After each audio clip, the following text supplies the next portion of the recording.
ওনারা কি দলের স্বার্থ দেখবে না দেশের স্বার্থ দেখবে? কে দেখছে দেশের স্বার্থ? আমি তো 53-54 বছর দেখছি বাংলাদেশটাকে। দেশের স্বার্থ কে দেখছে আমাকে বলেন, কে দেখছে? এই যে প্রফেসর ইউনূস, এই যে উনি কি দেশের স্বার্থ দেখছেন? আপনার কি মনে হয় উনি দেশের স্বার্থ দেখছেন? তার কার স্বার্থ দেখছেন? হ্যাঁ, কার স্বার্থ দেখছেন? উনি দেখছেন ওনার ইমেজ কিভাবে বাড়বে, উনি মানে পরাশক্তিগুলির উনি কিভাবে প্রিয়পাত্র হবেন, উনি কিভাবে আরো একটা গ্লোবাল পার্সোনালিটি হবেন। হ্যাঁ, এবং এটা বলতে দ্বিধা নাই, তার ক্ষমতা কিভাবে প্রলং করা যায়, কিভাবে আরো বেশি করে বক্তৃতা দেওয়া যায়।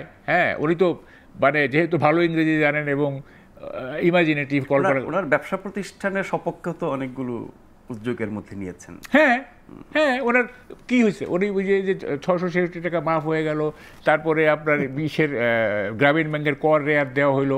ইভেন এমনও তো শুনছি, এটা জানি না আমি কনফার্ম, নতুন কয়েকটা প্রতিষ্ঠানের লাইসেন্স দিছে এবং আদম ব্যবসার লাইসেন্স পাইছে একটা প্রতিষ্ঠান, বিশ্ববিদ্যালয়, তারপরে স্টারলিং। তো এগুলো করতেছেন না উনি কিন্তু এগুলো করতেছেন তো। এবং ওনার যে অ্যাডভাইজারি কাউন্সিল, এইটাও তো তার স্বার্থের রিফ্লেকশন।